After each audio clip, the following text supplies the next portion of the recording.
আজকে তোমাদের সাথে যে মিনি ব্লগটা শেয়ার করব সেটা হচ্ছে আমাদের বাড়ির কালী পুজোর। তো আমি কলকাতা থেকে চলে এসেছি শিলিগুড়িতে, কারণ আমাদের বাড়িতে একটা বাৎসরিক কালী পুজো হয়। আর আমরা সবাই মিলে ওইটারই কিন্তু তোড়জোড় করছি। এখানে ভাই আমি দুজন মিলে কিন্তু আমরা এটা সাজিয়েছি, আর সবাই এটাকে হেল্প করেছিল যে কিভাবে আমরা এটাকে করব।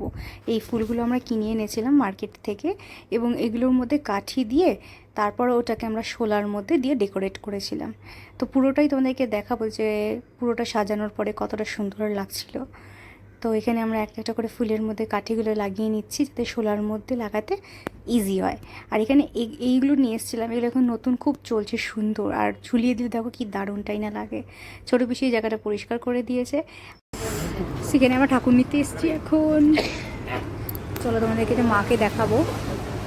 এই দিকে হচ্ছে আমাদের মা, এখানে বসানো।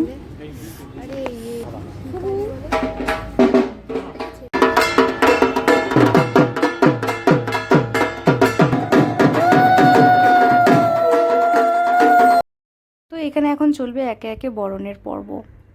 তো এখানে দেখতেই পাচ্ছ, এখানে হচ্ছে আমাদের কাকি বরণ করে নিচ্ছে ঠাকুরকে, এবং পাশে পরপর এবার সবাই আমরা বরণ করব। মা আছে, আমি আছি, গীতা আছে এবং ছোটো পিসি আছে।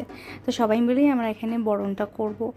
আর এটা হচ্ছে গীতার বিয়ের পরে কিন্তু ফার্স্ট কালী পুজো। আর আমার যে হাজব্যান্ড আছে ও কিন্তু আসতে পারেনি এর আগের বার যে কালী পুজো ছিল সেই টাইমটাতে, কারণ ওটা আমাদের প্রথম বছরের যেহেতু কালী পুজো ছিল। তো আমি তো অবশ্যই এসেছি, তোমরা জানো আমি তো অবশ্যই আসবই। সো ও আসতে পারেনি, কিন্তু এবার আমরা ম্যানেজ করে আমরা দুজনে এসেছি। আমি হচ্ছে এবার গীতারও ফার্স্ট টাইম আমাদের বাড়ির কালী পুজো, তো এবার কিন্তু যেতেই হবে তোমাকে। তো হ্যাঁ, আমরা সবাই মিলে এসেছিলাম এবং খুব আনন্দও হয়েছিল। আর এইখানে যে দেখতে পাচ্ছ আমি বরণটা করে নিচ্ছি। আর আজকের কিন্তু ভিডিওটা থাকবে এই পর্যন্তই, মাকে বরণ করা অবধি। এবং তোমাদের সাথে কিন্তু আমার দেখা হবে নেক্সট পার্টে, এবং সেখানে শেয়ার করব যে আমাদের পুজোর পুরো মোমেন্টগুলো। সেখানে গীতাও বরণ করে নিচ্ছে। তো ওই সবার শেষে বরণটা করবে, এবং এরপরে আমাদের ভিডিওটা হবে এন্ড।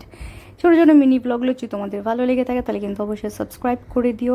আরও এরকম অনেক নতুন ব্লগ আসতে চলেছে, সাথে থাকো এবং আমাদের সাথে গ্রো করো। চলো আজকের জন্য বাই, দেখা হবে পার্ট 2-তে।